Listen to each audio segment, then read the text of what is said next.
Basically, with this album, we've been trying to pick songs that are very different sounding. We've been trying to take things a long way away from what we were doing before. A lot of stuff. I mean, do you feel a need as a band to change? No, I mean we just, I think we've always felt we wanted to move on. We've never wanted to stick in one position all the time, and we're always searching for something new. And in some ways, we've sort of gone backwards in ways of the music that's sort of appealing to us now. With some of the stuff, it's a lot more bluesy sounding. Greetings. Welcome back to Your Blue Dreamer broadcast. This is your latest Blues Speak. Today I've got on a very special guest, again for the second time. How lucky am I? Guitarist, vocalist of the band Willhaven, and recently of his new band Foreign Film, Mr. Jeff Irwin. How you doing, brother? Good, how are you, man? I'm great, man. Awesome. Once again, I really appreciate you coming on. We spoke heavily on our first interview of basically how much of a big fan I am of Haven. It was, I called it the trifecta of Sacramento. It was Deftones, Haven, and Far. That I just caught all you guys basically around the same time.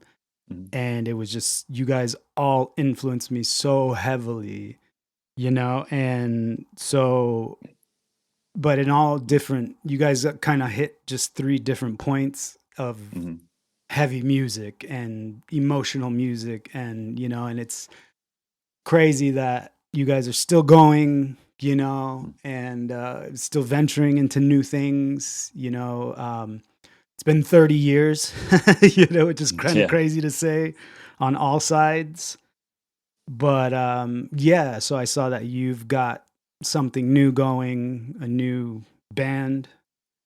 And so I definitely just threw it out and wanted to see if you wanted to talk about that. And I definitely, got some questions for you, man. So yeah, absolutely. Thank you. Welcome back to the Blue Dreamer broadcast.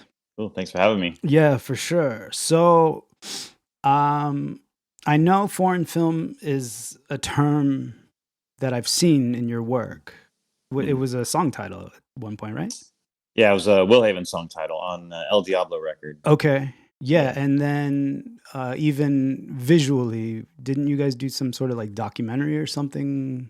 Yeah, we did one documentary. It was called Foreign Film, and then we released another one probably about 3 years ago, called Foreign Films 2. Yeah. So yeah, it's always kind of been in our world somehow. Yeah, for sure. So what does it mean? What if it's something that's been lasting that long in your mind, in your brain, or whatever, and just your guys' universe, what does it mean to you? I don't know. It's one of those things that just kind of always be the perfect name for something we were doing. Grady initially came up with the song title, I believe.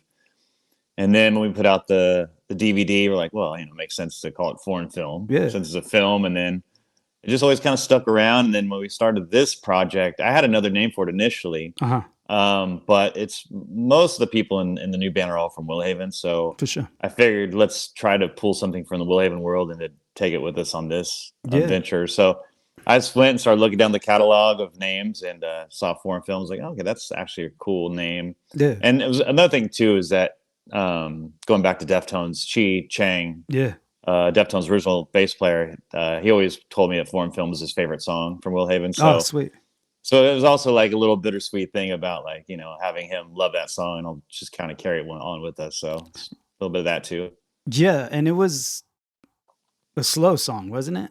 On Diablo? Okay, cool. Yeah. So slow droney song. Yeah. Yeah. So kind of, and it just makes me think of, the style that you guys are kind of pulling out right now, and it's got, it's still heavy, but it's a little more romantic, I would say, or just it's spatial, and it's a sonic more sonically like landscape kind of, that ambient type vibes to it more so than, and then you're doing vocals, right?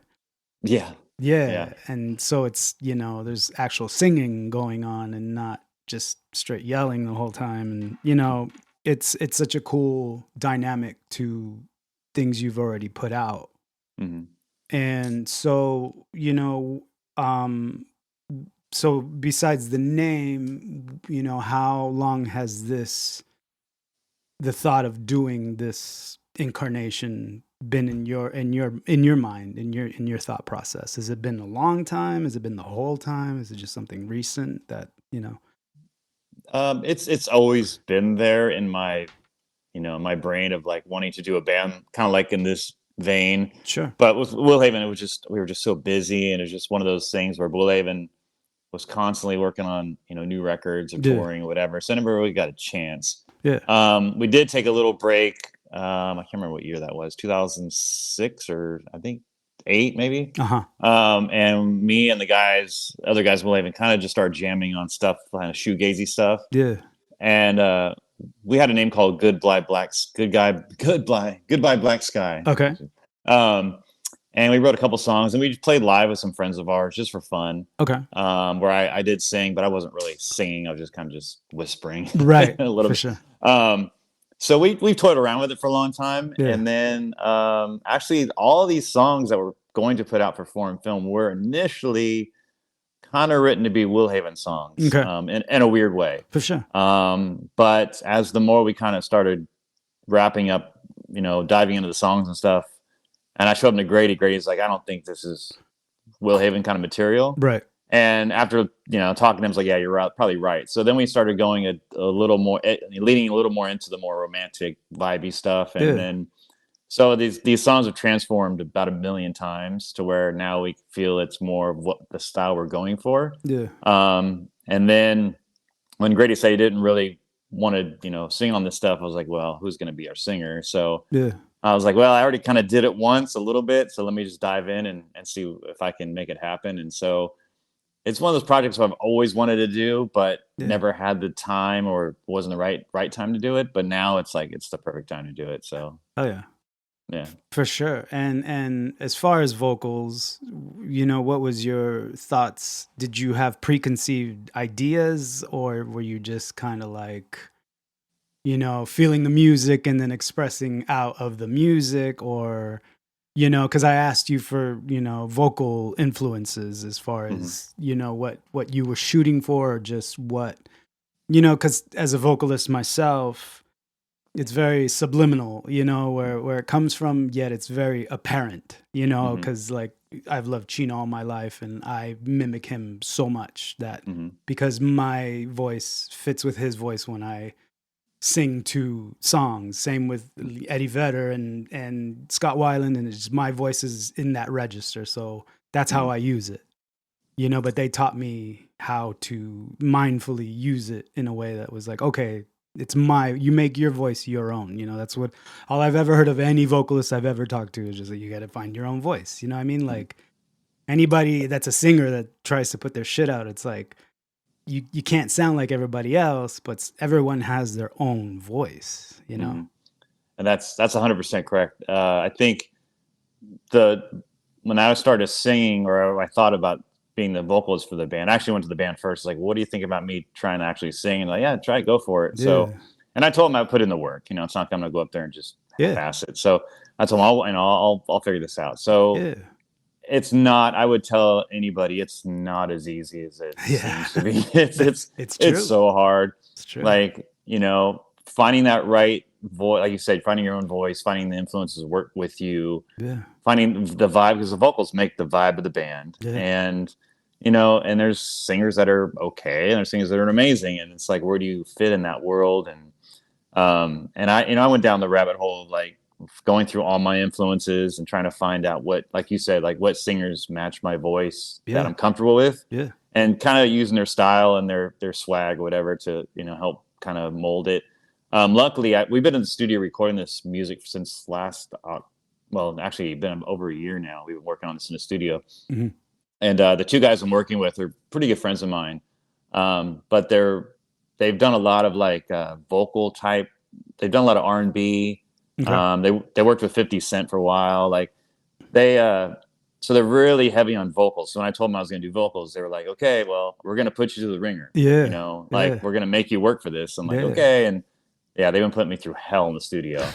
But I've learned so much within that period of time. I went from a guy who was like off key, For sure. not confident in the vocals, and even the lyrics were kind of whack. And then now I'm like getting to the point. I'm like, oh, okay, now I like my voice, and now I'm Yeah. like my lyrics are better, and I'm finding melodies now that Yeah. I didn't have before, and I'm way more confident than I was. So just practicing and learning and all that stuff has been a huge thing for me. Yeah. But practice and confidence is like probably the two major keys of becoming a better singer. Yeah. It's cool. You But got some yeah, vocal personal trainers on your side, huh? yeah, like I haven't taken a lesson per se. Yeah. It's Yeah. like For sure. they just like make me, nope, that's not right. Do that Right. again, or like go home, do your homework, come back. And then Yeah. I might nail it in one take, and like, nope, let's Yeah. do it like 4 more times. Let's get the best version of what this is. And so Yeah. it's funny because like they were really good friends of mine, but halfway into it, I'm like, I hate you guys, man. Like I hate this. I hate being here. But then I'm like, okay. And it starts to come, together. I'm like, okay, I get it now. But Yeah. Especially it's when it. you hear it in the mix, that's when it's like, oh shit, oh, Yeah, I can do but this. Okay.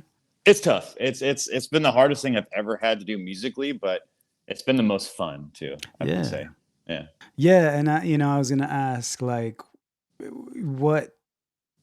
what's the difference? You've been playing guitar forever, and, in the background, I guess you could say, just as far as just playing straight guitar. So now, and, going through everything that you've gone through, and, just changes and time, how does it feel to start something fresh, new like this in a way? Was that you said you did the whisper thing, and, but like, obviously it's pretty fresh and pretty brand new, Mm-hmm.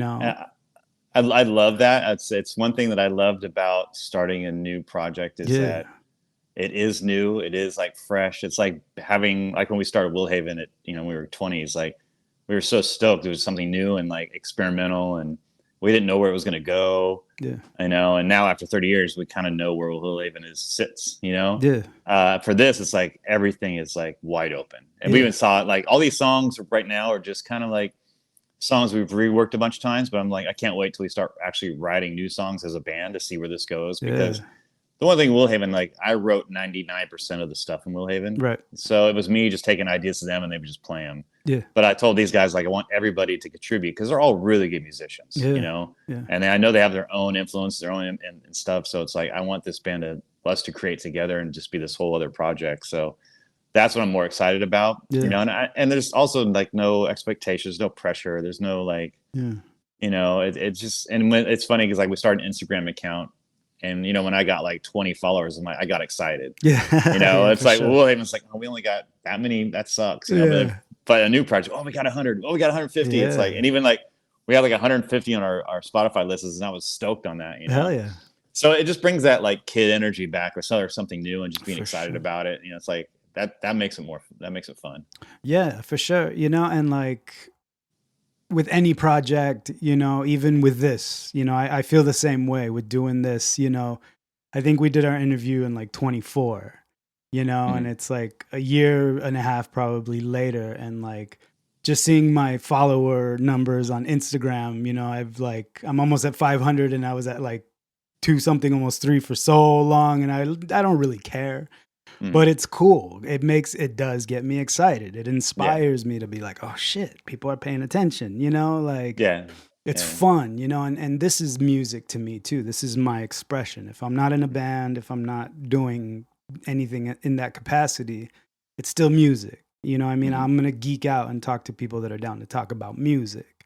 Absolutely, because I love stories. I love to hear people's stories, and I love just talking about music because I get it too, and it's like, that's why I can ask these questions and be like, listening to you, and then, thinking of all the shit that I went through trying to shape my mind and my ears and my voice and whatever, just trying to be an instrument, but when you're the instrument, it's a little different, you know. I mean, vocally, you know. I mean, it's just as much as, you know, punching strings, but when you're throwing your voice out there and you're like, oh shit, like, okay, I am off key. Oh, I gotta, you know, and it takes more thinking, you know, in a way. Yeah, it's not easy. And we played our first show back in November here in Sacramento. And I was telling the guys the other day, it's like, I wasn't nervous the whole, because, you know, we actually headlined, which was funny, our first show. And so there was like 2 bands before us, and the whole time I was watching other bands, I wasn't nervous. And actually, other bands were awesome. You know, like there was a point like, well, we should not probably be playing after these people, but I was watching them. And I wasn't nervous. I was like, oh, you know, I was totally cool. And then 5 minutes before we went on, I thought to myself, what the hell am I doing? Like, I'm going to get up and sing in front of all these people. And like, I've never really sang before. I'm like, oh man, this is good. I don't know. This is how it's going to go. You know, it's a flip of a coin, but it was actually turned out really good. And, you know, of course I wasn't perfect. I had, you know, I had some bad notes and did stuff, but I got through it and everybody enjoyed it. So I was like, okay, well, once I get that under my belt, things get a lot easier. But like you said, it's like you're starting over again, you know, in a way. Yeah, totally. And that makes it cool though. It's like I can go back and watch that and learn from that. You know, with Woolhaven, we played so many shows. I don't even really watch our shows anymore. I'm like, okay, it's kind of redundant at this point. But with this, it's like, oh, now I go back and analyze. You know, see what we could do better. See what, like, you know, just take notes. But yeah, that's kind of cool. I like that. Yeah, young Jeff is stoked right now. He's like, fuck yeah, you started a new band, dude. Fuck yeah, fucking rock, man. The only regret, I wish we would have started earlier. You know, hey. I'd be so much better by now. Hey, you're doing the thing, man. You know, that's cool. Yeah. It's all... For sure. Respect to that, you know? Yeah. So, you know, to me, with the most recent, especially Haven, you know, albums, you know, it seems like you're adding more textures.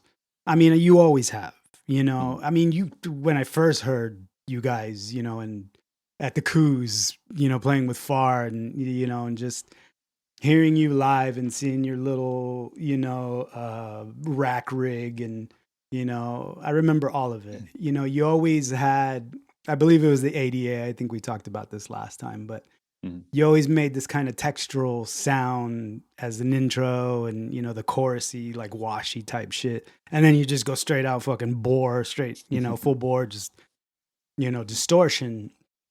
It just, you know, it's evolved, obviously. And then now it seems like it's turning into like almost orchestral. Does that make sense? You know, is that intentional, you know? Yeah, it's absolutely. It's funny because I remember we were on, El Diablo had come out. It was already out, and I was riding in our van. We were on tour of Deftones in Europe, and I remember we were driving to the next show, and I'm sitting in the seat, and I'm thinking to myself, what do I want? What I want? What's the next record for Woolhaven going to be? You know, and I thought about that, and the thing that came to my mind is like, I want it to be very big and, you know, like an orchestra.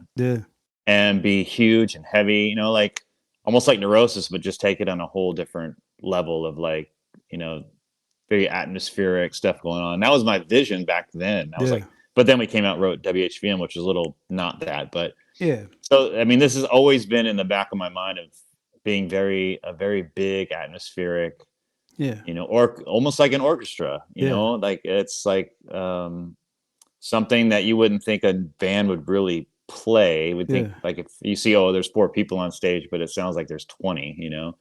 That was always my kind of vision. So with this band, that was kind of my vision early on, even though these songs are close to that. I think going forward there will be more, but but yeah, it's always been in the back of my mind, for even back in 1997, you know, like this has kind of always been in my back of my head. I think it's just a part of you as a musician, because, you know, I've always heard it, and there's always songs in the albums that just kind of drone in and drone out, and then it gets to the next song. You know, you have your little pieces in between, interludes or whatever, you know.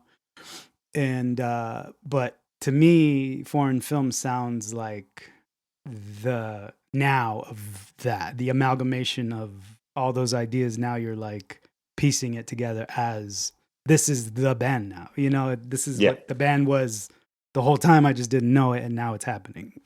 Yeah, and it was, yeah, you're correct on that 100%. Yeah. And it's me as a musician loving both heavy music, but then also loving like, ambient music, like, Right. Brian Eno and Pink Floyd and like, Radiohead, stuff like that. Yeah.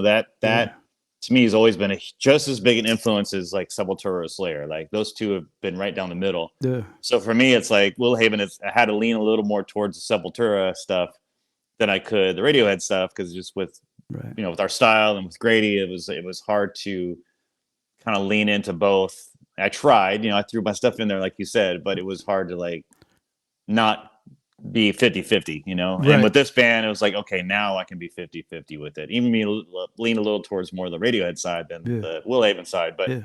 but now I have the freedom to do both. And with like singing, it puts you down the lane where it's like there's a little more open spaces for you, which is, as a musician, you want that freedom, and For sure. when you play in a heavy band, it's hard to kind of break away from that without getting people, what are you doing? Like, this is not Will Haven. So, Right.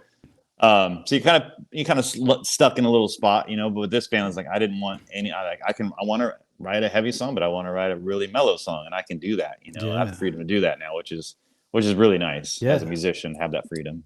Definitely exciting, I'm sure, Yeah, definitely. How many piece are you guys? We started out as 4. Okay. It's funny. It's been a funny journey. So Sure. we never practiced these songs ever. Okay. I demoed them. And then I had the idea of going into the studio and just recording them as the band and just see what comes from it. Yeah. And I have a really good friend of mine who has his own studio. And it's a really nice studio. So he's like, just come in, we'll do it here. So I went in there and we just started laying down stuff. And then while we were tracking, I met a kid named Robin who was here on vacation from Europe. And he plays an amazing piano keyboard player. And he came in, I was like, hey, let's throw some stuff on the record. And he he laid down the whole record, basically, just keyboards, piano. Okay. And I was like, you want to be in the band? He's like, yeah, sure.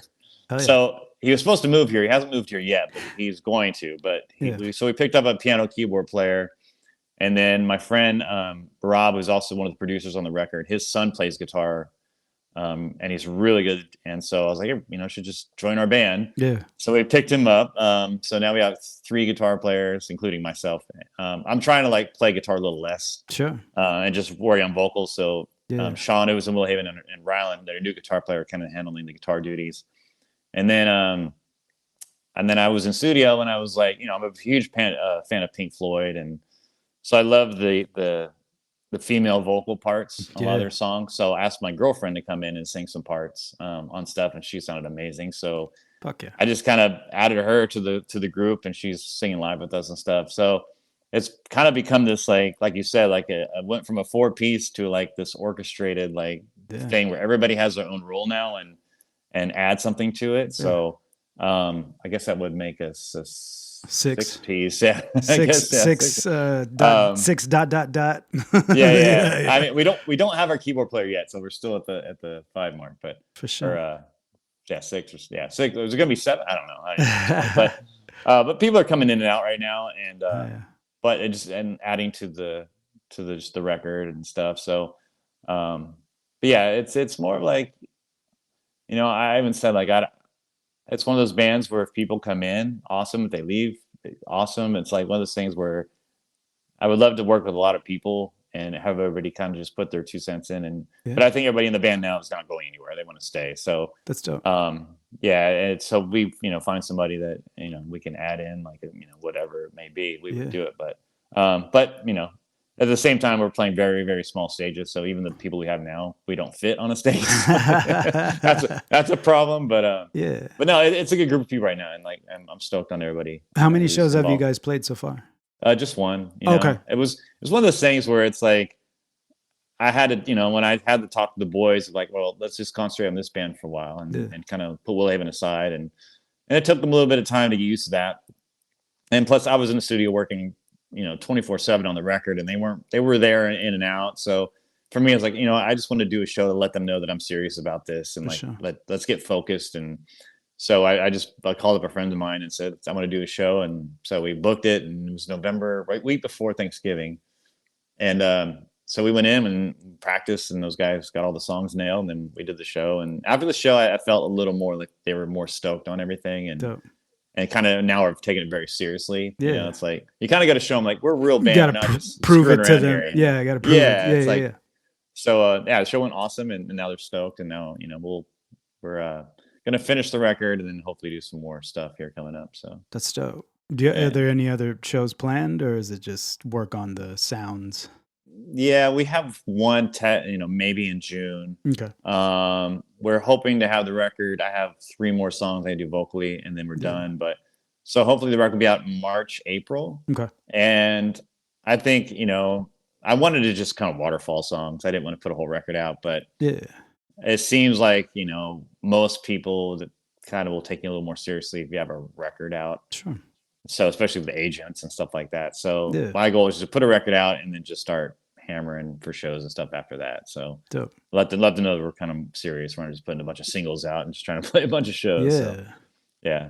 So I mean, does it feel more loose, more stress less, and just kind of are you taking your time? Can you go at your own pace, or are there still any stipulations that kind of are set, or anything like that in that vein? No, it's been, really, like I said, we've been working on this record since about a year and a half now, but in the studio, and it's, I'll go in for a couple days, work on stuff, and come home and then listen to it and see if I like it. And so it's been awesome having that leniency to go back and forth, and when you have your friend has his own studio, it's like you don't have to book that out, helps a lot. look in advance. Yeah. So like, call them up, sure. hey, you guys free Tuesday and Wednesday? Like, yeah, come in. So Dope. that's awesome having that. That's been a lifesaver. Yeah.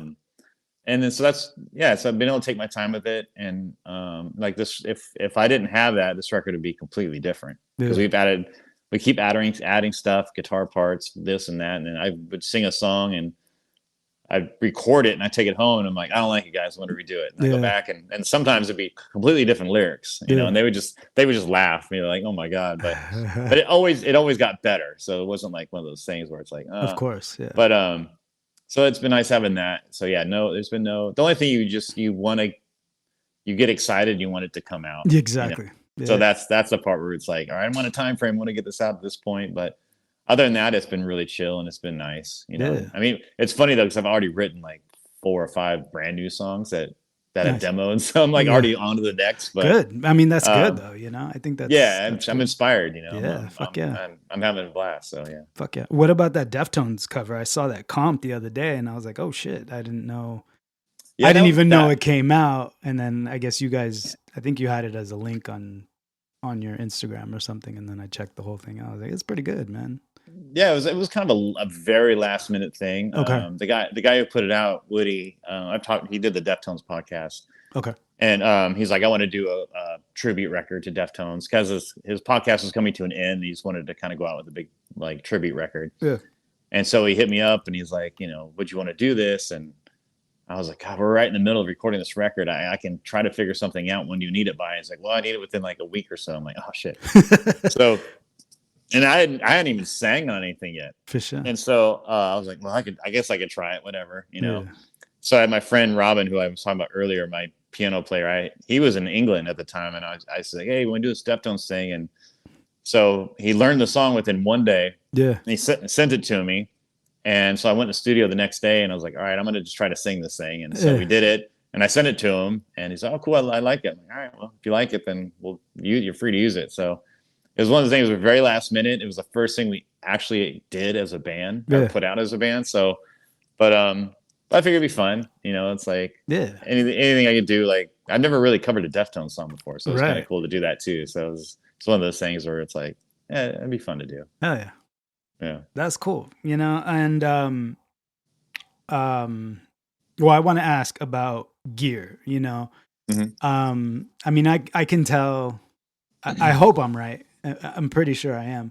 And I know we probably geeked out on some shit last time we talked, but is there any new gear that you're using particularly for this project? For this band, like anything that you've acquired, anything that you're like, okay, in to whatever capacity. Because I saw a piece of gear the other day that I was like, oh shit, that's fucking cool. Like it was for backing tracks and it's more of a hard more of an analog style, interface strictly for backing tracks. So you don't have to use a laptop. So you don't have to worry about crashes or anything like that. It's like a I think it's a 16 output, 16 mono output type thing. And it's got video, and it's, you can do all your pre-recorded whatever into it. And it just, full stereo. And I don't know, anything like it just made me think like, is there anything are you approaching it any differently gear wise compared to what you've done in the past?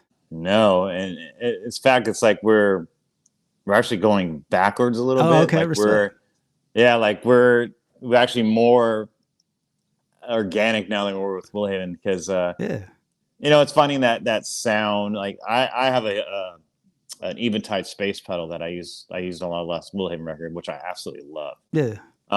And for me, it's like, okay, so I was using so much distortion with Willhaven, like I'm not using that anymore. I've given that up. So I have my Helix that I still use. Yeah. I was strictly using the space pedal, just plugging that in, direct or whatever. But the other guitarist, Rylan, I just like, you can use a space pedal because he's doing all the really cool melody stuff that calls for that. Yeah. And so I had to reprogram my Helix for like just really cool ambient tones or whatever. So I've been messing with that, which has been fun. And then Sean, the other guitar player, he's kind of taking the role as the distortion guy. Okay. And he went back he was using a Helix too with Willhaven, but he got rid of that and he went right back to his old, he's using a Hiwatt head. Dope. And he's using Marshall cabs. He's got like maybe like a fuzz pedal, but he's been working on his tone just to give it that more like warmer tone, not so much, cut through metal tone. It was more of like a bigger, warmer tone. Yeah. And it's sounding awesome. So that's dope. And then all we do for anything, well, we had to do it because Robin, our keyboard piano player, isn't with us. So when we play live or whatever, we have a little sampler box that Adrian, our bass player, has. And he's had it in Willhaven for years now that we do all the stuff for Willhaven and that. Yeah. So we basically just put all his piano interludes in that. Yeah. So when we come to a break that has his piano part, we just hit his little button and it plays on the PA. Yeah. So that's the only thing that we do that's not like organic. Yeah. No backing tracks, no click tracks. It's just basically just plug and play. Oh yeah. And that's kind of what we want to do. We don't want to add anything that we can't play. For sure. And then once Robin gets here, then he'll play all his parts. But yeah, so it's pretty organic. We don't really mess with anything technical. Yeah. I mean, my Helix is the only thing that's like digital in the band. Everything else is analog. Yeah. Yeah. Well, I mean, you're playing a Telecaster. I saw that. I was like, oh shit. Yeah. All right. Yeah. I've always wanted one, but of course it doesn't work in Willhaven. But for this band, I was like, actually Tele might work. And I love it. It sounds so, especially with all the clean tones, it sounds so good. Yeah. I love that thing. Is it a dual humbucker or is it just? I don't. Does it still have the single coil pickup? I just Yeah, saw no, it's I think it's not the long skinny one. It's the fat one. Okay, yeah. I think somebody like redid it when I bought it. Yeah, and made it. Says I'll probably get another one. Hopefully soon. But yeah, it sounds amazing. That's dope. Yeah, I remember I bought a Telecaster like when I first bought a guitar. I was playing Les Pauls forever, like Epiphone Les Pauls. And then one day I was like, I want to try a different guitar, and I was a big Morello fan, so I was kind of like, why do we see him rocking the fucking Telly? I was like, fuck it, I want to try it out, and I bought one, and I bought it at Guitar Center. I remember bringing it home and plugging it into my gear. I was using a triple rectifier and fucking, so it was heavy. And it was just so bright and so high. Yeah. I was like, oh shit. I was like, man, this sounds like country. I was like, oh, taking it back. I was like, it definitely has that country twang, Yeah. And with Willhaven, it wouldn't work, but the SGs worked really good in Willhaven for that. Yeah. Too. Definitely darker sound. But, with this band, I started playing my SG in this band. I was like, it's too dark. Yeah. Nothing's coming out clean.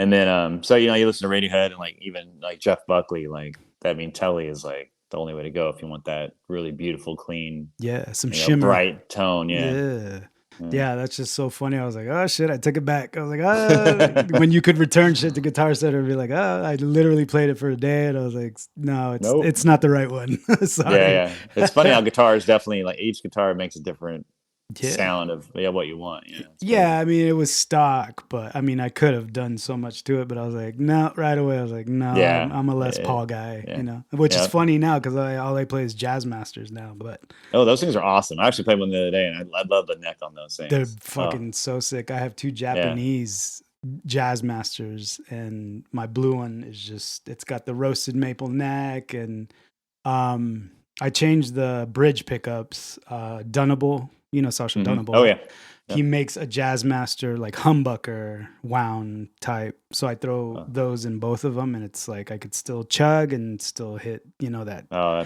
that's awesome. surfy,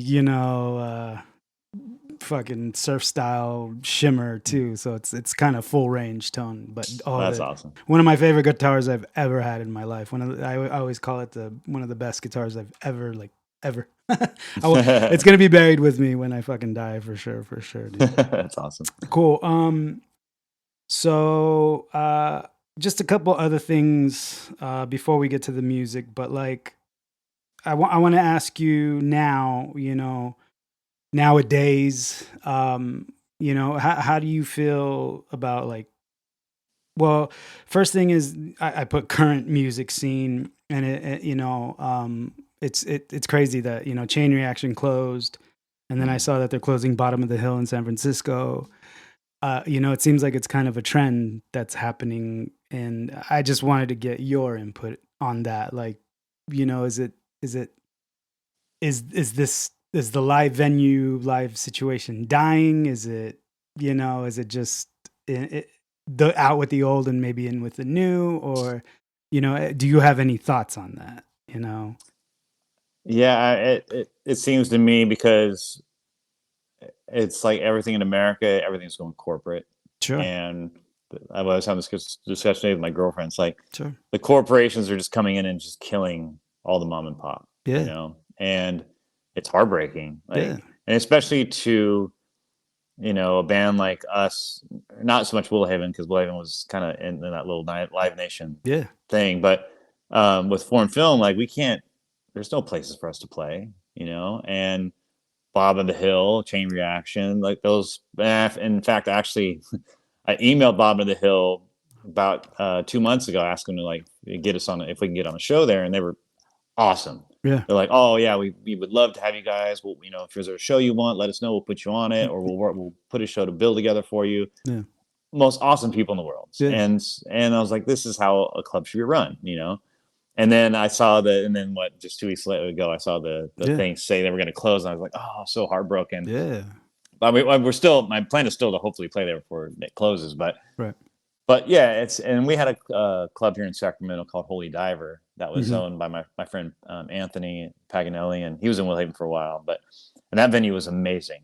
Yeah. It was like a very small club, 200 people, awesome stage. It was always packed. Yeah. It was just basically just for local bands. I mean, once in a while they'd have like semi Yeah.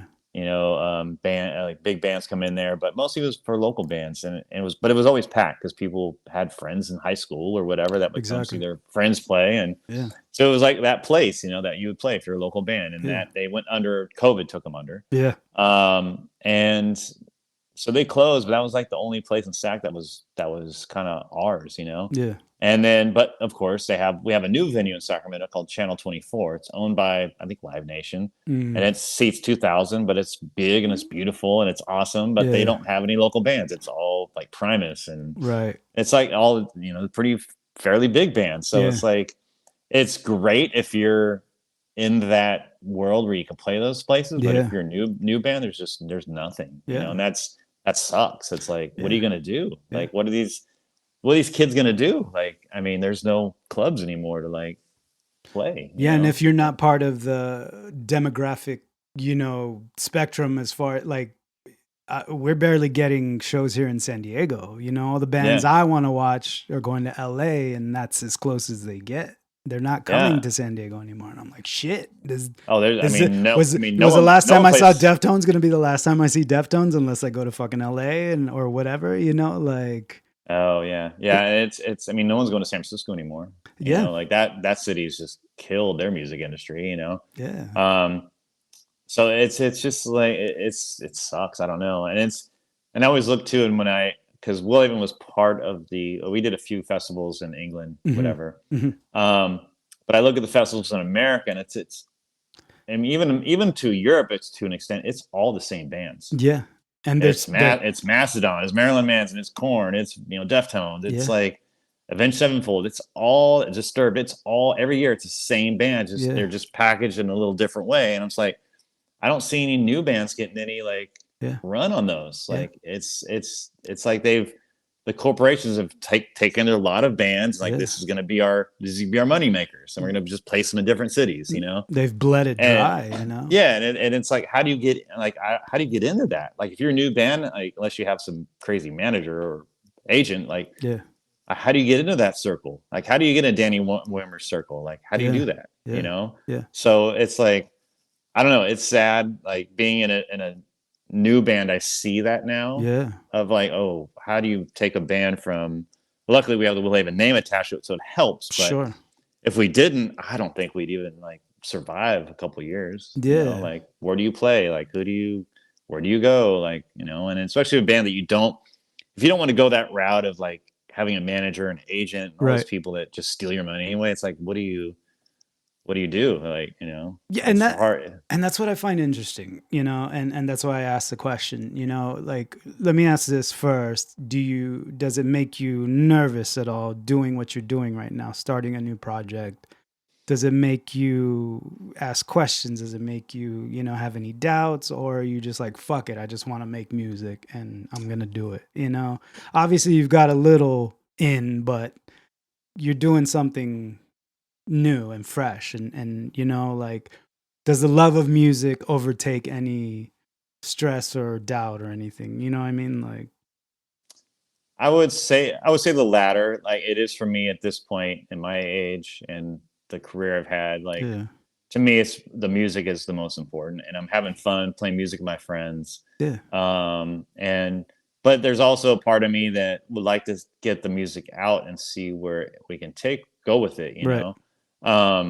So there is a little bit of, it's half and half, where I would like to get out and play. And I think, over 30 years of playing in a band, we've made a lot of contacts and made a lot of good people that we can call if we want to get out there in some aspect, but the music has to back it up. So the music has to be good. But so we have it in that way. We have our friends, but it is at the same point, it's like, the pressure's off, because with Will Haven, it's turned into a machine, as to the fact it's like, it's a lot of work. Yeah. Like, even if you want to go, because we've been headlining shows for the last 7 years of our own. Yeah. And I'm the one who puts those tours together. Yeah. And it's a lot of work. Right. Man. But with this band, it's like, okay, I would rather just sit back and maybe hop on, like, open up for somebody for a change, or, let somebody else do all the work, So, but that's scary, because you got to find a band that was willing to take you out, and then you have to have the money to do it. Well, even we could pay for the tours, whatever. But with this band, then we don't have a capital per se, and we don't. There's no guarantee that we're going to get our money back, and so that's the scary part. Yeah. So it's a little bit of both. It's like, I still have that burn in me to get out there and play, but at the same time, I don't have that I know I'm not going to make a living at it. Right. Back when we started, maybe we can do this for a living. But you're not going to dive in head first, I'm not going to quit my job tomorrow on tour. Right. That's not happening. But so it's a little bit half and half, But sorry, go ahead.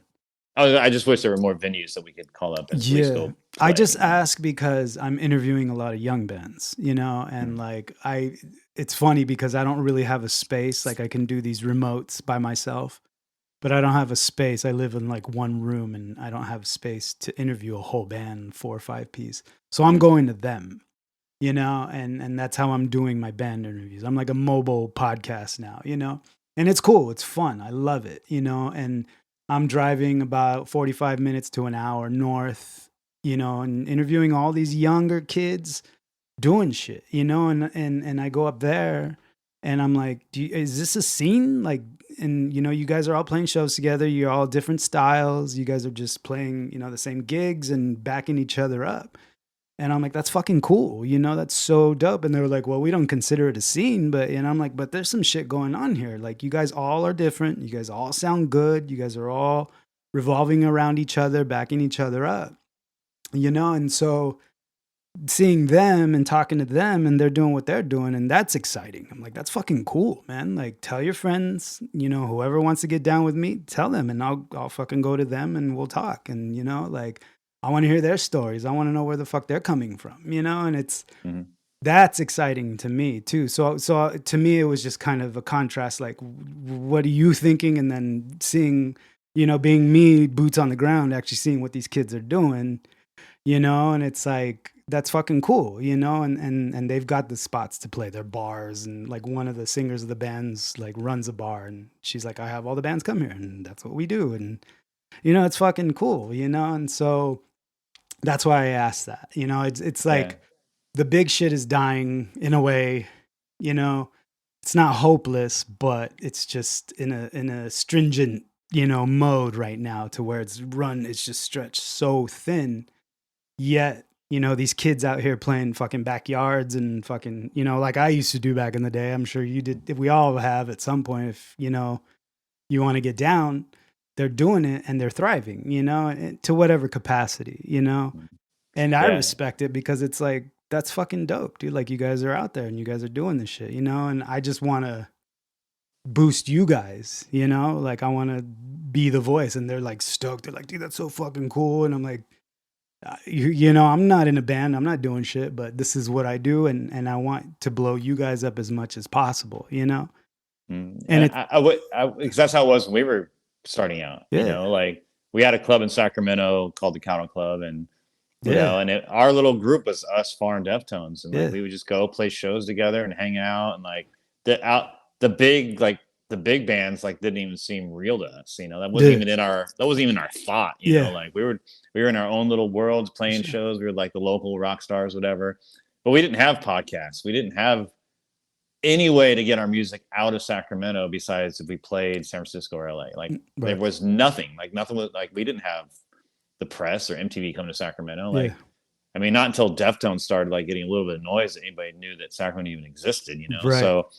So yeah, it's like, that's how it was for us back in the day. But we had that was my favorite time of my life, was like hanging out, playing shows, hanging out in the summertime, going swimming, go to the club, watch my friends' band play, and like just go skateboarding. Like, that was our life, Yeah. And I mean, now it's like on a whole different world. And and it's funny because like we did a bunch of tours of Deftones, like big tours and stuff, and it although it was a blast, it wasn't the same as if we had played with them in Sacramento at a club. Right.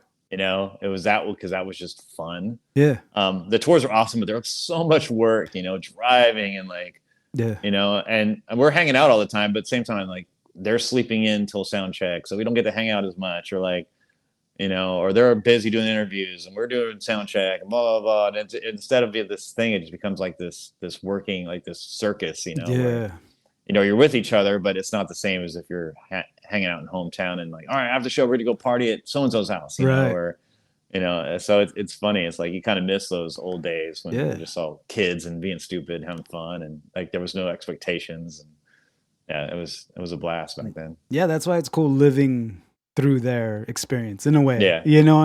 Experiencing their experience through them, and they're all ages, they're in their 20s and some in their 30s and some older, some more my age in their 40s, I want to hear full spectrum, and different styles, whatever, just because of the love of music, and it's like, that's the one big draw that, corporations and whatever the fuck can't take the spirit away from, which is why I keep doing what I'm doing. I'm not making money off of this, it's all for the love of music, and I hear different things and I'm like, that's sick. I like that. I identify with that, and I throw out so many fucking invites or DMs on Instagram. Just like, as soon as I hear a song, it's a reel or something, and I see some chick singing and I'm like, oh, I like your voice, and I'll hit them up.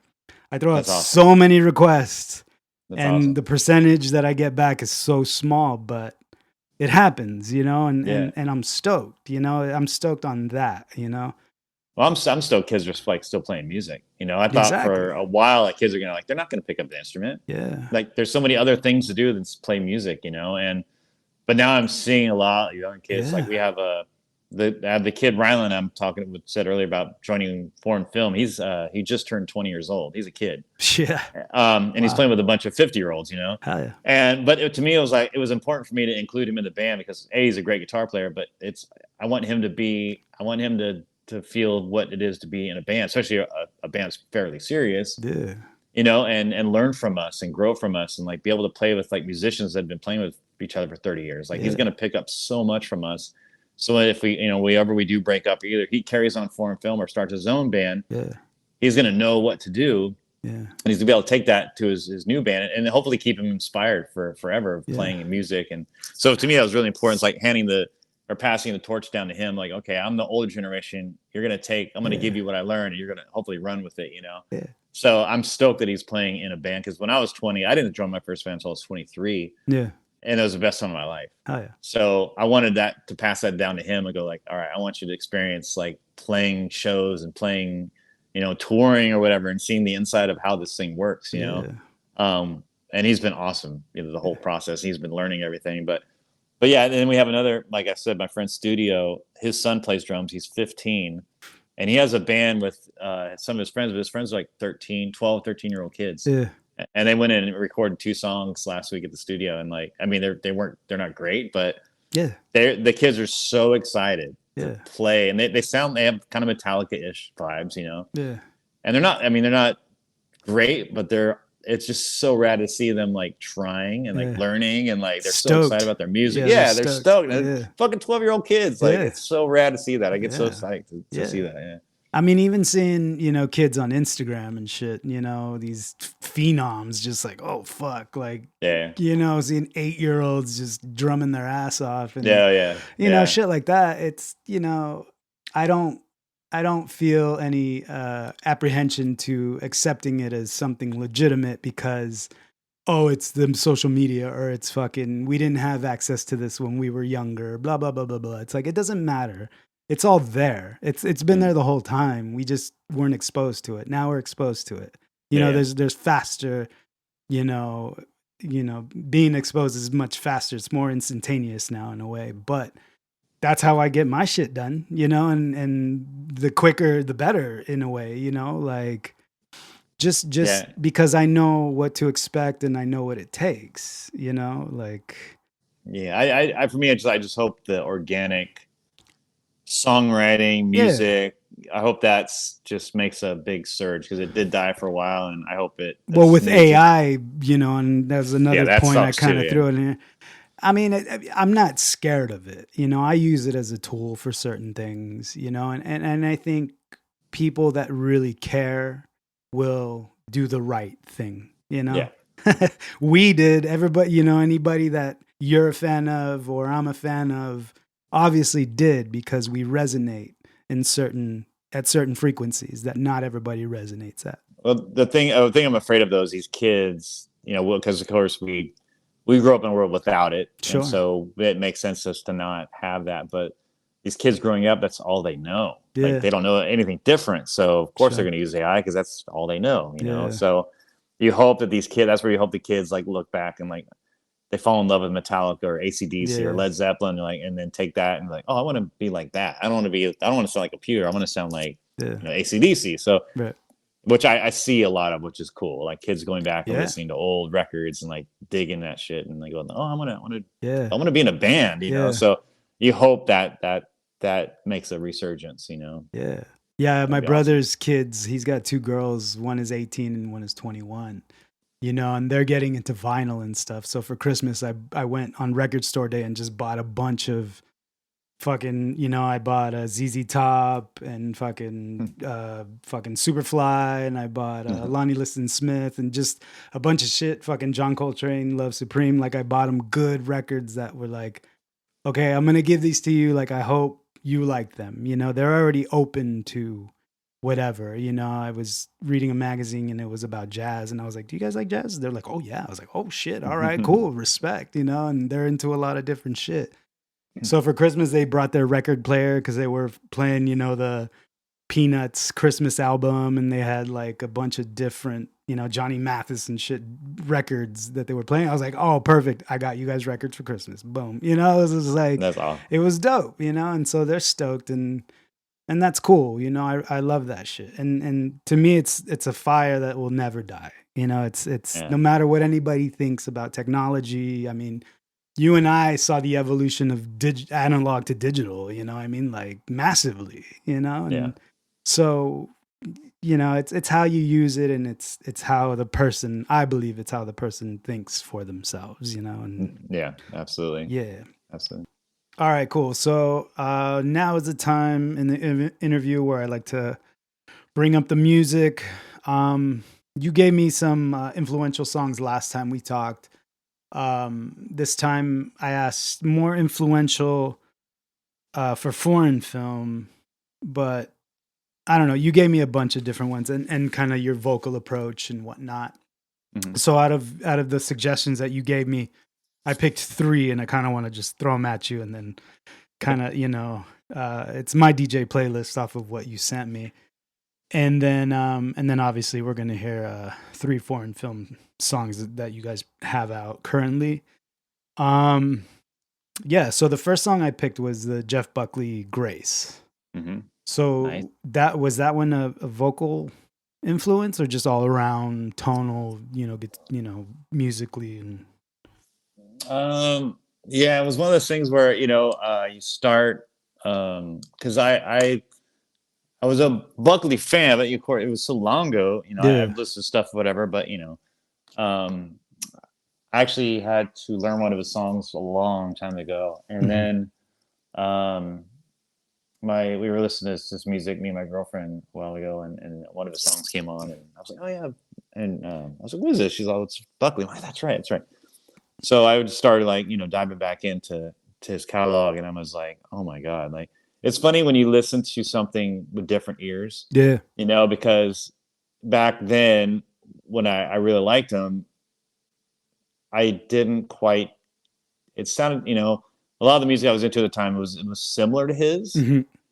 with, you know, like Radiohead or Jane's Addiction, stuff like that, and so it gets lost in that ether a little bit. Yeah. Going back and listen to it now, like it changed my life. Like it changed the way, now being a singer songwriter instead of just being a metal guitar player, Right. which I grew up being. Now Yeah. being a singer songwriter, you look at that and you're like, oh my fucking god, like Yeah.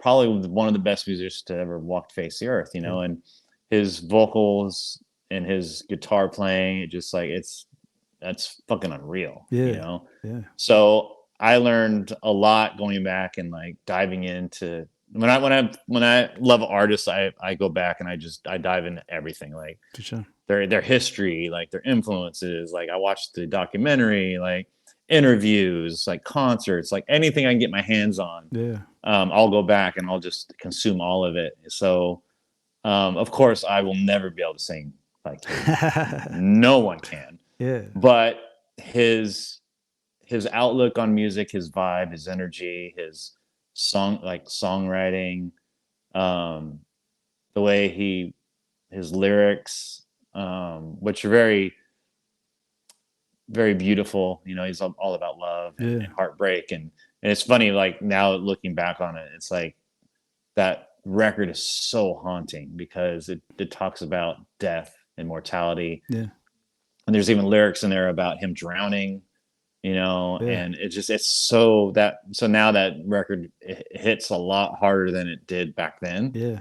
And it just makes sense now. So he's one of those guys that's just been a huge inspiration for me and going on my new path that I'm doing, Yeah. you know, being a singer, songwriter, guitar player. Yeah. It's been night and day, like learning from him. I don't know a lot about him at all. I've always heard the name. I've heard the lore, you know, like, but for some reason I always get him and Jeff Beck mixed up. Yeah, it's funny because I mean, a lot of people think, oh, Joe, he's a country star. You know, the name Jeff Buckley. It's like, oh, is he a country star? Like, no, he's probably. It's funny because it's sad in a way, but he is probably one of the most influential musicians. Yeah, he's one of those guys where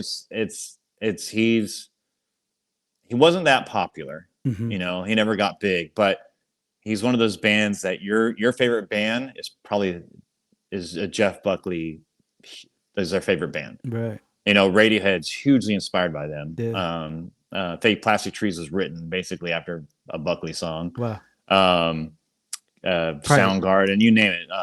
Elliott even Smith, if you go back and listen to the last song on Jeff Buckley's record,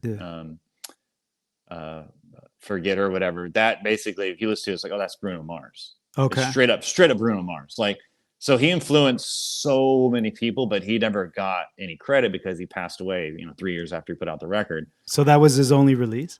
Only release, yeah. Wow. There's another one they released, but it's basically just demos that he did for his follow-up record. But none of that stuff was supposed to come out. But it, they of course they put it out. When somebody dies, they're gonna make money off it, right? Of course. So they put it. So it was just demos. But Grace is the only full record he ever really put out. Damn. And that record, I think, changed so many artists' lives and put them in a different direction than if it wasn't for him. So to me, he's one of the most influential artists from the '90s by far. As far as like what we hear now. Yeah. And there's a couple songs on his demo record that never came out that, if you listen to Radiohead now they'll do more electronic kind of stuff they're doing. They straight took it from him. I played for my girlfriend. She's like, yeah, that sounds like Radiohead. It's like, yeah, he basically, they took everything from him. So, I go on for Buckley for hours. Like, he's just one of those, and he's to me, like, I really love real artists, and to me, he is like the most real artist I've ever encountered. Like his passion, his lyrics, his musicianship. It's just, it's angelic, it's crazy. I'm going to listen to that album for sure. And do my homework. Blow you away. I think it means more now than it did back then, because now you hear the influences that he had, and now his music makes sense, and his music is timeless. Like, you put on now, it's like, oh yeah, this would be huge right now. Yeah. I'd probably be bigger now than it would be back then. Yeah. Absolutely. Yeah. Cool. Well, this is Grace. Let's go. Yeah.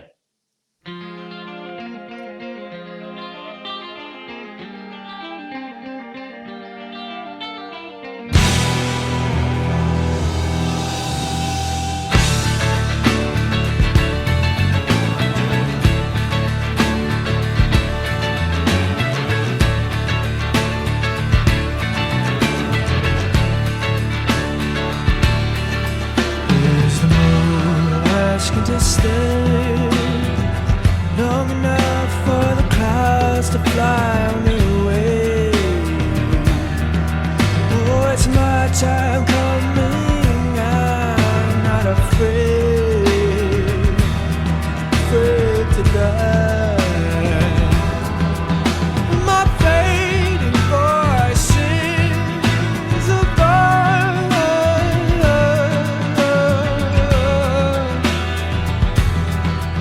But she cries to the clicking of time,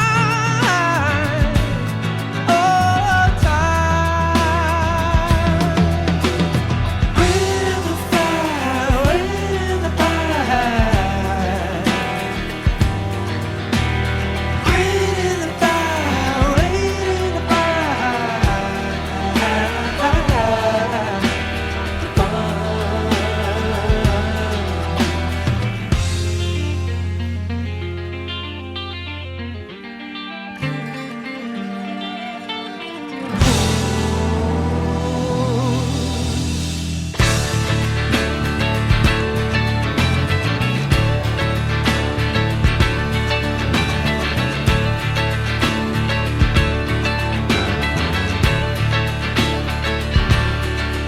the she weeps on my arm, walking to the bright lights and sorrow.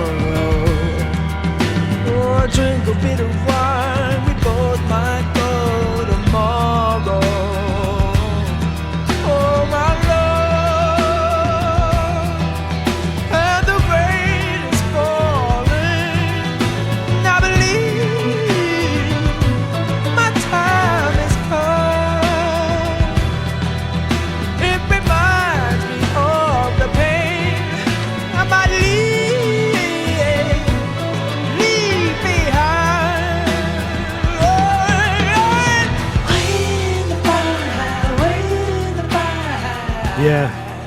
I would say Radiohead blatantly ripped him off. Yeah, it's pretty wild when you go back and listen, like, oh yeah, I hear like Yeah, the no, big connections time. yeah. Like I said, I've never really listened to him, and I'm a Radiohead fan, not die hard like, some people, but yeah, they've totally fucking ripped him off.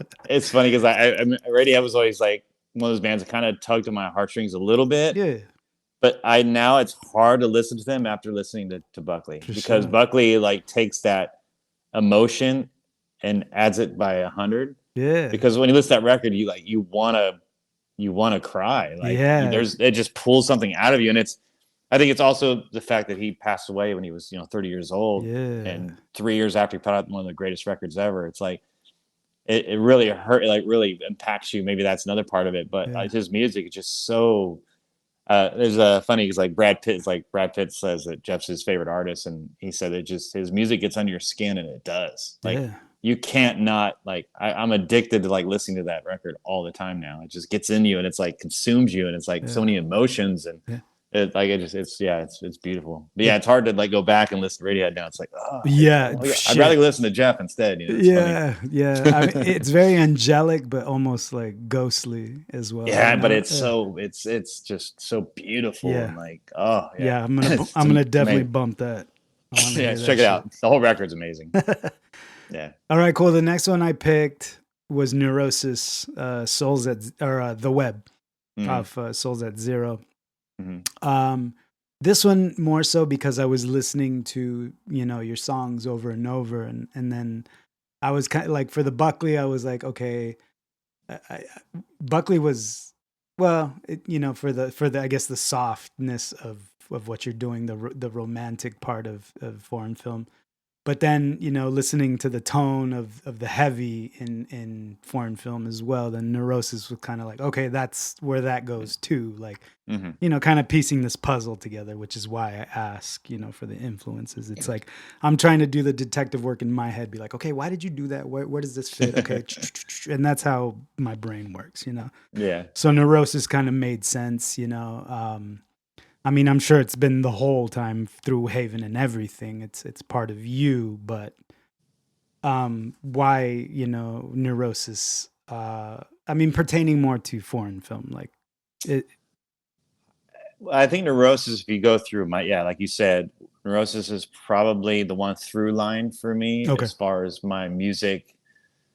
As far as incorporating like darker stuff into my music. Neurosis has always been that band where it's, to me, like Neurosis is basically the dark part of Pink Floyd. Like to those two bands, to me, are very similar. Okay. But Neurosis takes it into a very evil, dark place. Is where Pink Floyd is dark, but they're not scary. Yeah. Is where Neurosis is like taking Pink Floyd's music and making it very scary. Mm-hmm. And I love that. I always love that about them. I love that they're so dynamic.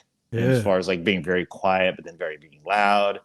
And they're just raw, kind of like similar to Buckley, where it's just they're real musicians. Like they live and bleed their music. Yeah. And those are the bands that I love. Like there's nothing plastic about them. And those are the bands I'm drawn to. And that's why I love Buckley, and that's why I love Neurosis. Is like, and you ask any musician, about Neurosis, they're gonna say the same thing. Like they live and die and breathe their music, and we went on tour with them a bunch of times, and they were the same way. Dope. That way, like you would expect them to be. They live and they are Neurosis, they live and breathe it, and so it's always been a through line through my whole musical endeavors. Like, and foreign film has a dark side to it, and that's definitely drawn from Neurosis. And Neurosis is probably like the number one influence in Will Haven's music as far as when we started it out. Like, when I heard the first record, Souls of Zero, I was like, what is this? And ever since then I've been hooked, and they got me. So yeah, that's the band that's always brought that dark side into my music endeavors. Yeah. I'd never heard them previous to finally getting into Mastodon. And then hearing this song, and I'm like, oh, fucking, that's definitely fucking Troy all day. Like, Oh yeah. I think any band that's like in our genre, like Mastodon and stuff like that, or Will Haven, there's a billion different bands, but I think we would say probably 20 to 30% or 40% of my music is Yeah. directly influenced from Neurosis. Yeah. Absolutely. Yeah. Yeah, they're probably one of the biggest influential bands if you're in that genre for sure. But no one wants to admit it. No one wants to, like, oh yeah, it's like, but we all know, like we know. Yeah, well, I mean, Mastodon threw the vocalist in their song, so at least they, fucking Totally. Everybody knows. Like, they weren't shy about it, I guess. Yeah, and I'm proud to say it. I'm proud to say, like, I'm influenced by them. Like, I'll say it all day long. That's one of my favorite bands, and they're fucking. There's nothing you can do about it. They're just gonna they're gonna get under your skin. It's gonna stay there forever. Yeah, And this song is not severely dynamic. It's just more of the rawness of them. Okay. And how they can, and this song to me was very like a very emotional, like they let it out on this song, and it's off their first record, Souls of Zero, and it was that one song where, like, oh my god, like this, I want to sound like this, For sure. Cool. The Always, Web. yeah. Let's go. I'm my own god, my own jury, my own executioner.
Fuck, how could you not be a fan of that shit?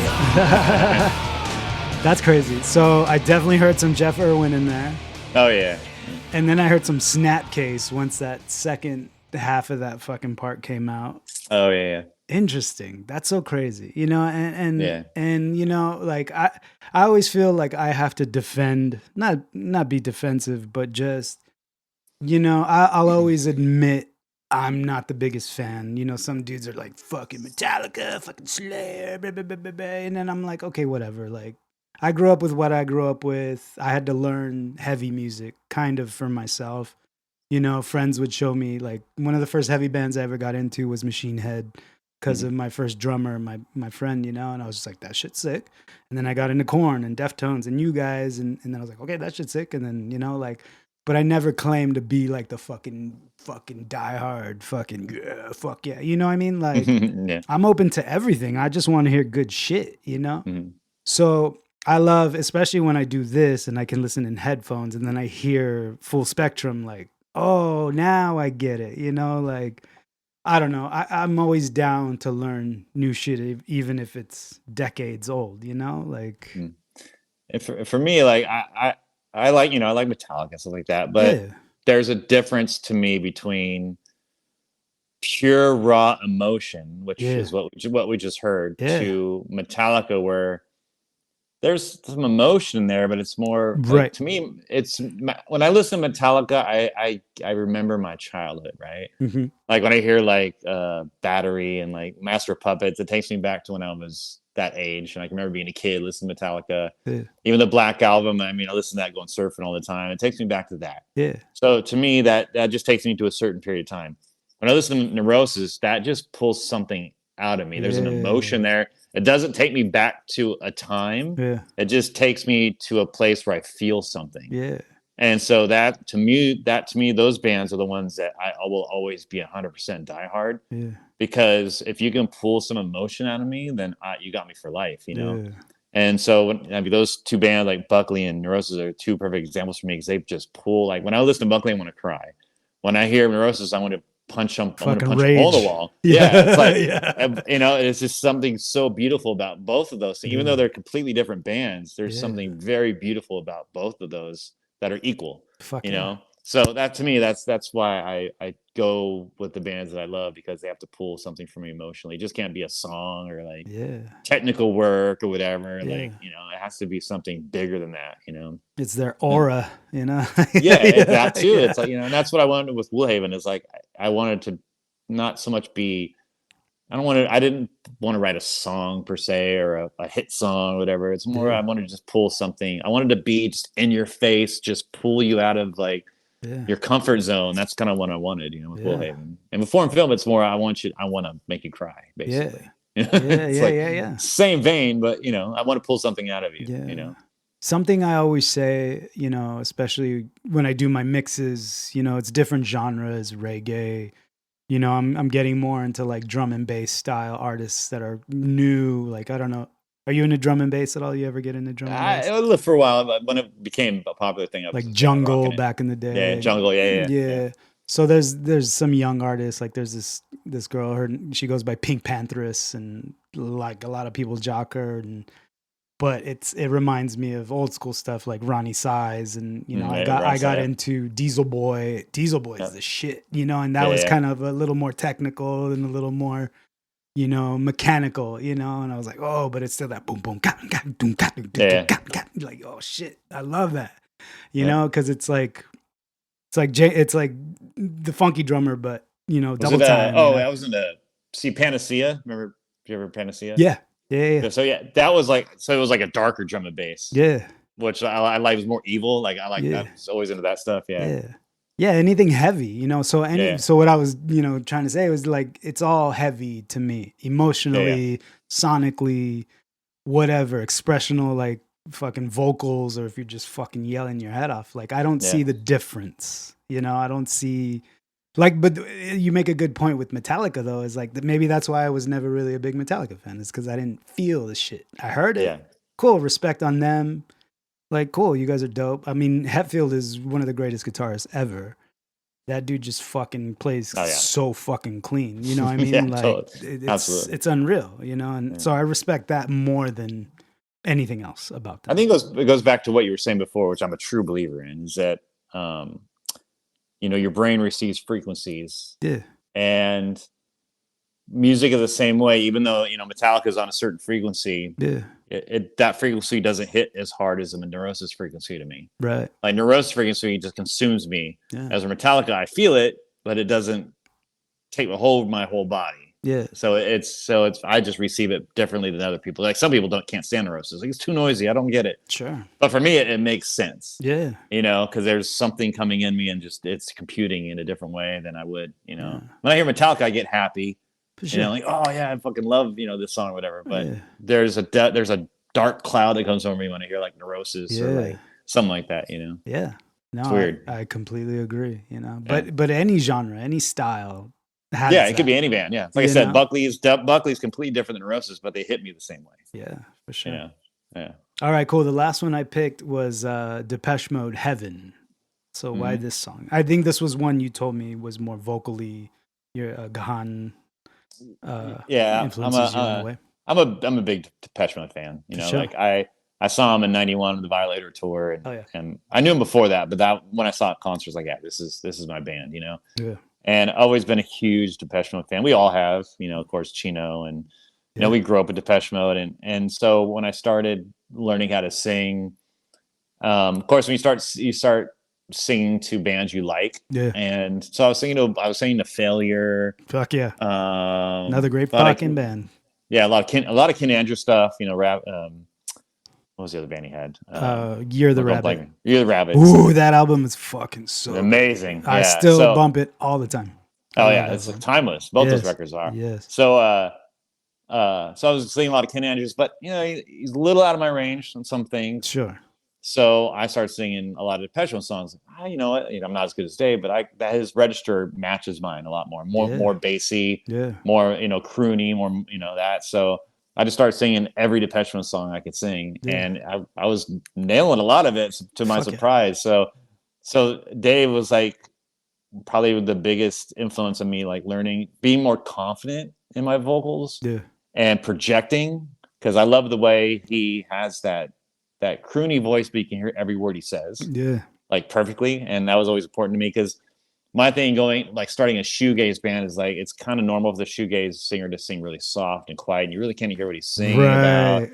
And I was like, I don't want to do that. That shit Like, drives I me want- crazy. Yeah, and I'm like, I want to sing. Like Yeah. I want to be a singer and like Yeah. hear my vocals, you know. Yeah. And growing up with like Chino and Jonah, it's like, yeah, they were that way. Like I Yeah. could hear every word Chino singing, and Jonah was the same way. Very powerful, confident vocals, and I was like, that's what I want in my band. So learning how Dave does that and how he pronounces his words and stuff, that was a huge influence for me, and it was Yeah. easier for me to sing my songs in that register. So Yeah. and I've always loved them, so it was just kind of a no-brainer. But Yeah. He just Yeah, sounds like actually- he talks like that all the time. I am Dave Gahan. This is how I talk. Yeah. You know, he like just a very dominant fucking, but nice. You know, right and- in the pocket. and one thing, because like learning how to sing, of course I have friends that sing, but you know, I don't want to go to Chino and say, hey dude, like how For do you sure. sing? Like what? For sure. But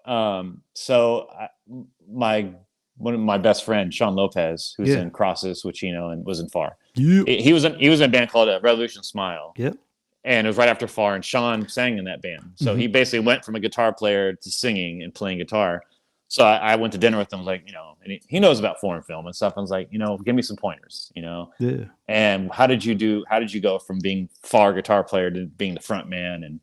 And he's like, you know, the one thing I learned is that just your talking voice is your singing voice. Exactly. And so I was like, oh, it didn't really register till he told me that. And so Yeah. I was like, oh, I took that home and I thought that, and I was like listening to Dave. You were just saying that Dave's speaking voice is very similar to the singing voice. He's Yep. just talking louder. Yeah. So that was something that I really hit home with me. Like, oh, okay, Yeah. you don't really have to be Perry Farrell. You Yeah. know, you can just be yourself and Right. just project, you know. So And you So that don't was have to like- have vibrato and fucking, Yeah, you know what I yeah. mean? Like, yeah, and it's like, so that hit home with me. So listening to Dave definitely helped understand what he was talking about. So it's one of those bands that even musically they influenced me, but vocally it's like yeah. I looked at it differently, being a songwriter now, or singer-songwriter, you look at Yeah. music differently than you did before. So Yeah. It's funny because early on, actually, when I was in junior high school, I took a communications class. So it's basically like a speech writing class, and they taught you how to write speeches and then present them. And it was the only class I ever got an A+. And my teacher was just like, "Oh my God, you speak so well, and you project." And you know, he's like, "You should do singer. something with that." Yeah, and I was like, well, fuck." And then right after that, I got in a band, but I was just yelling, and I wasn't even the main singer of the band. But then once the singer left the band, then I started singing, and you know, I was just like, okay, and it went from there. But I never forget that, you know, and then like. When I work for, I answer phones basically for my job. And I've always had people be like, "Oh, I love your voice. You should be on the radio." Blah, blah, blah, blah. And I'm like, all right, cool. Yeah. No. So now I can tell them, well, I'm on the radio, kind of like I'm using it, you know? But yeah, totally. Absolutely. yeah, so, all right, cool. Let's hear Depeche Mode Heaven.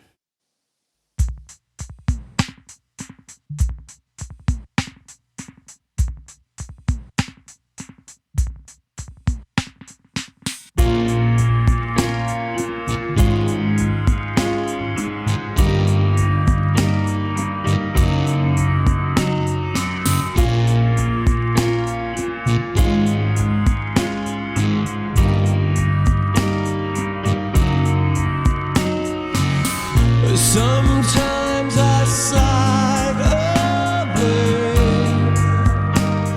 silently. I slowly lose myself over and over. Take comfort in my skin. Endlessly surrender to my will. Forever and ever, I dissolve in trust.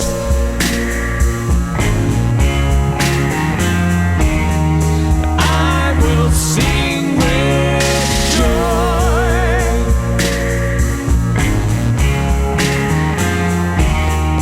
I will end up dust. I'm in heaven.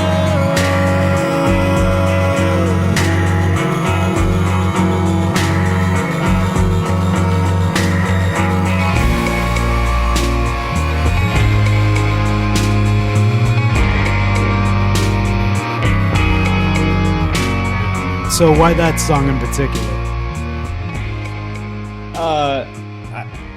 I always loved his melody on that song Mhm. because a lot of like Depeche Mode songs, he's kind of straightforward and like Yeah, he got a little more singy on that one. this one he actually did hit a really cool melody and it just always loved that melody and in fact it was one of those songs where I was like I think we can cover this song and we ended up recording it and we did do a cover of it. Oh, dope. We're probably going to release it here in the next month or so. Dope. So I just loved his vocal melody on that. I love the music on it. So it's Violator is probably my favorite Depeche Mode record, but Of course. this song, I just love his vocal melody on this. I thought it was really cool that he like kind of stepped out of his box a little bit. Yeah. It was funny when you sent it to me and then I listened to it whenever you sent it to me.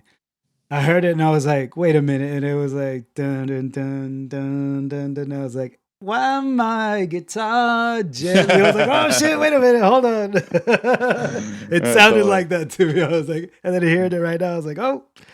But that's cool. Awesome. No, it's great, and I love that song too. Fucking George Harrison all day, man. But, Oh yeah, totally. yeah, fuck yeah. No, that's cool. All right, cool. Let's get to some foreign film. So Santa Carla was the first song you guys released, right?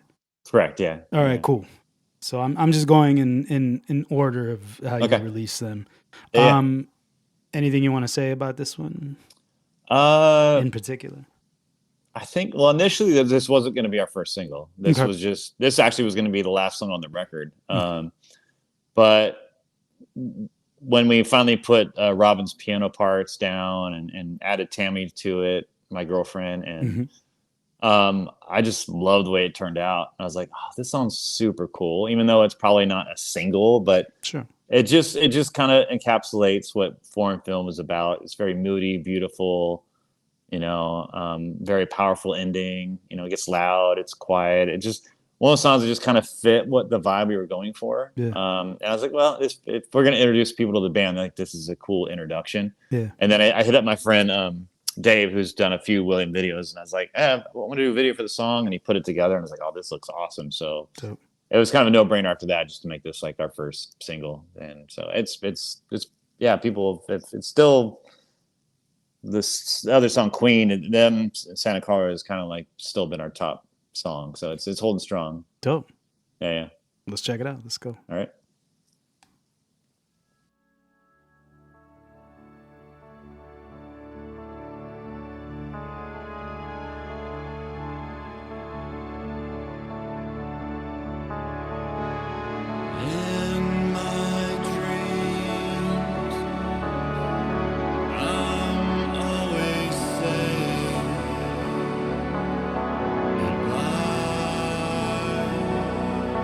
To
Tugging at the heartstrings. Shit. That was good, man. Fuck yeah. Thanks. Was your girlfriend doing the highs in the back? Or? Yeah, she did all the female vocals. Fuck, Yeah, that's all my her. favorite shit, dude. I love when I hear that Yeah, shit. she plays that. I was like, oh yeah, that's perfect. Because I wanted something like that in the vein, very like, emotional, powerful, something at the end there, and she just nailed it. I'm like, oh yeah, perfect. That's exactly what I was thinking when I thought of it. Yeah, it adds some like angelic tones on top of the steady, heavy, drony stuff. Yeah, absolutely. Respect. All right, Black Sky was next, right? Yeah, this is actually the first song. Well, this song was written back in 2008 when we did our other little project. I'm sure. There was no vocals on it. It was just the music that we had, and then we re-recorded it for this record. And this was like one of the first songs I sang on. So actually, the last Santa Clara and this one were the first two songs I actually sang in the studio. And it was a challenge trying to figure out what to sing over it. Okay. I must have taken 8 or 10 different versions of this song, and this is one I kind of stuck with because I was like, I'm tapping out, Yeah. But I think it turned out cool, and it sounds great live. But musically, it's was our very first. This is the song we were actually going to put out first, but we ended up putting out second. But it's probably our earliest, our very first song from foreign film. Yeah. Like you said, vocals aren't easy. They're really not. No. And I think a majority of vocalists that you do hear, which is always a question that I ask people, like, did you grow up playing any instruments? And I feel like people that play piano usually have an in a way, or sometimes they're just naturally gifted, and it's like, you never know. The dynamic I always find between is like growing up in a musical family or just not, and I did not, I grew up surrounded by music, but not surrounded by musicians. So when I interview the people that grew up in a musical family, oh, my dad did this, my grandpa did this, my mom and everybody played. I feel like they got the cheat code a little bit, Yeah, absolutely. In a way, but as musicians, we like to dig, we like to, break the rocks and be like, we can still shape. I'm still a sculptor. I can sculpt, it might not be fucking, Michelangelo, but hey, it's, you're going to tell what it is, and, smooth is smooth and rough is rough, I don't know. It's just a funny thing that I come across a lot. Yeah. My dad played guitar and sang a little bit. He was in a band, but he was like, he was 18 or whatever. But so he'd sit around the house and play guitar and sing a little bit, but he wasn't like a full true musician. He was good, but he never took it seriously. Right. So my music influence, my musical teachings didn't come until I was in my 20s. Right. And when I ended up moving in with Sean Lopez, me and him were roommates for a long time. But so I'd say my music, all my music influences come from Sean, Chris, Robine, drummer for Far, Chino, and Stefan. Yeah. And Chi. Like those are my musical teachers. That's where everything you hear today is probably based around them. Yeah, growing up with them. Great teachers. It turned out all right. And they're your friends, even better. Yeah, that's why they were just my best friends at the time. Fuck yeah. It's kind of molded to what I am today. Which is crazy. That's fucking cool. All right, cool. Yeah. Let's check it out. Black Sky.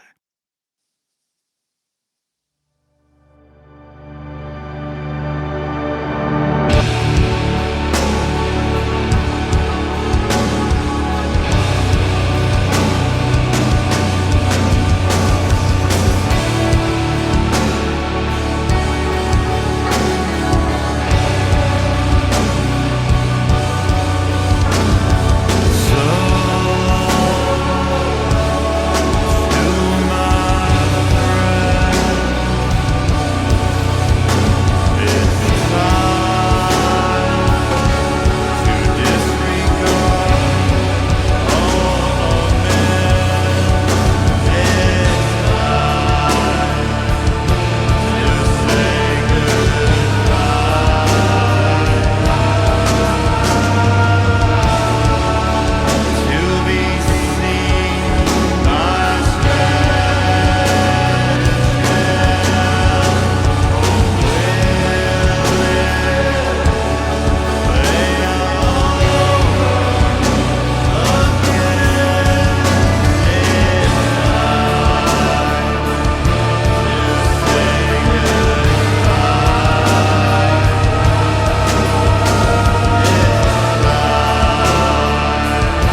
Yeah. I definitely heard Gahan in there. I was just gonna say you can hear that on that one. And then I heard that one guitar. I was like, that's Depeche Mode. Fuck yeah. No, that's sick, dude. It's funny that listening back, it's like, oh, my voice has changed so much since then. Even it's crazy. That's good though. You know? No, it's good. Yeah, it's what's cool about this band. It's like we don't know what it's gonna sound like on the next record. It's gonna be completely different next record because my voice will be different. The music, it's like, well, that's what's cool about it. That's what's exciting about it, you know. And you can do whatever the fuck you want. Yeah, it's awesome too. Yeah, having that growth and that vision of just doing whatever we want. Yeah, that's dope, bro. That's dope. Yeah. All right, cool. Last song. How'd you pronounce it? It's actually Queen. Okay, because I want to say Quinn. But yeah, it's Queen, but it's Queen in a different. I think it's Italian. All right. It's spelled that way, KWEN. I just didn't want to put the normal Queen on it. For sure. What do you want to say about this song? This is we didn't know if we were going to put this out as a single. I did the vocals on it, and then we actually had that show that we did in November, and like, well, let's put out another song. We only had those 2 songs out. Yeah. At the time, like, well, people want to probably recognize some songs and hear them. So we ended up just throwing this one out there as like just a random, like not really even a single. We just put it out there, let people hear stuff. And actually, I was going to have Aaron from AWOL Nation sing on this track, but it didn't work out. But so I just ended up singing on it. But it's more of a different vibe, which I thought was cool than the last 2. And this was a little more dancey. Yeah. And it's funny because like I didn't know if people how they would take it. But we put it out, and it was the most listened to song out of all 3. So it's funny how things work like that. Like people love this song. So it's like, all right, I guess it worked. Yeah. Do you already have ideas of people you want to add future wise, like after this album? Do you have?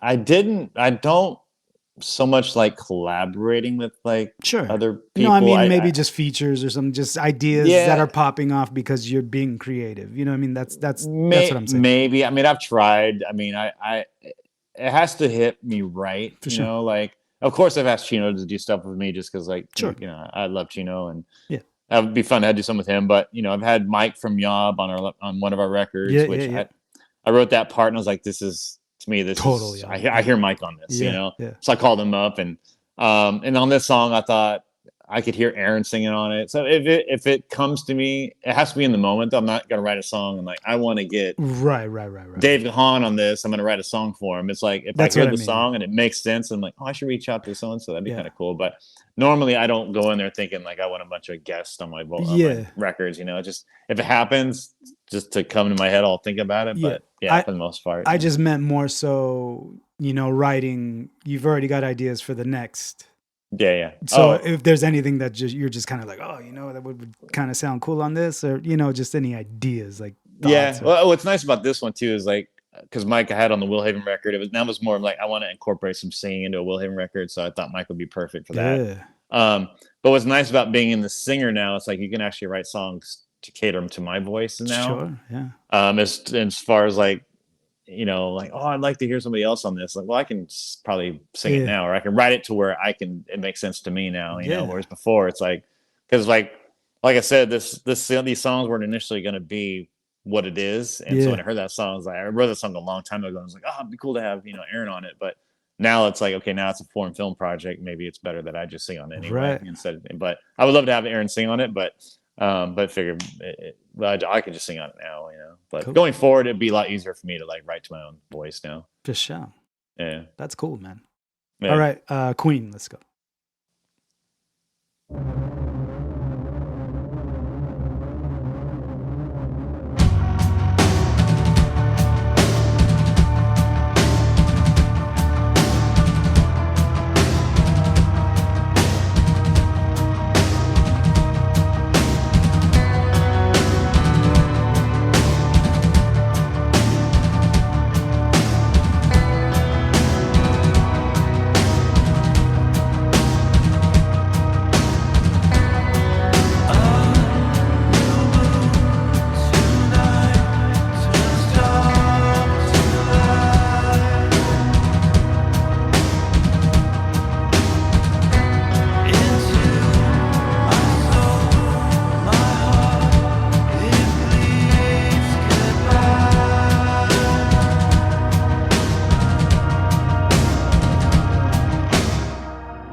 So I'm gonna add just being a fan, being a longtime fan, and you said people jumped on that one. People really like that one.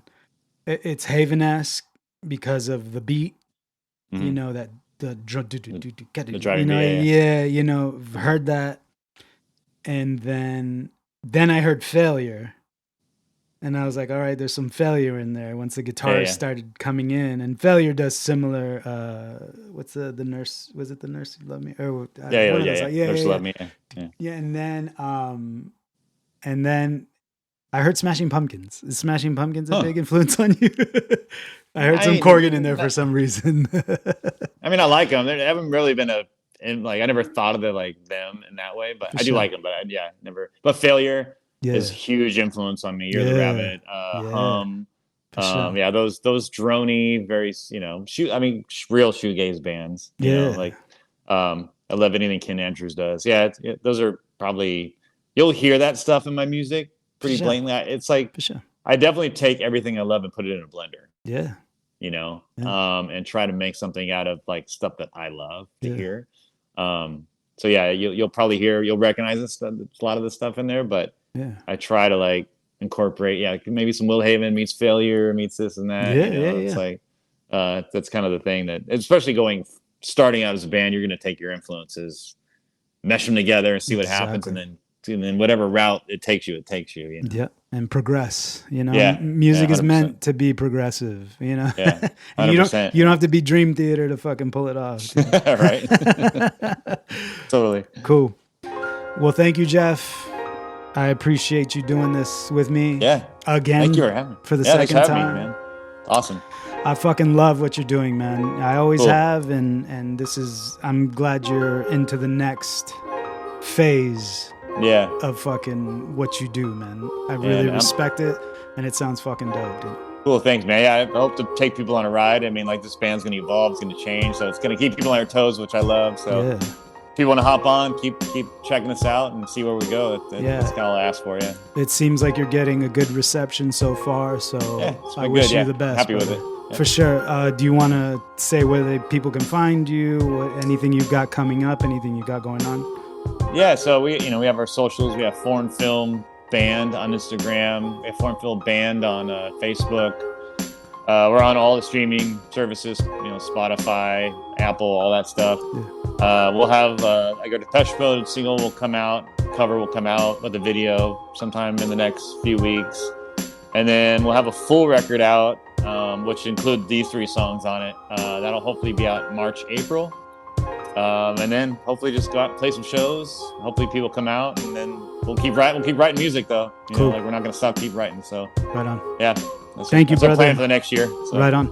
I appreciate you taking time and fucking speaking with me, man. Absolutely, man. Thank you. It's an awesome show. For sure.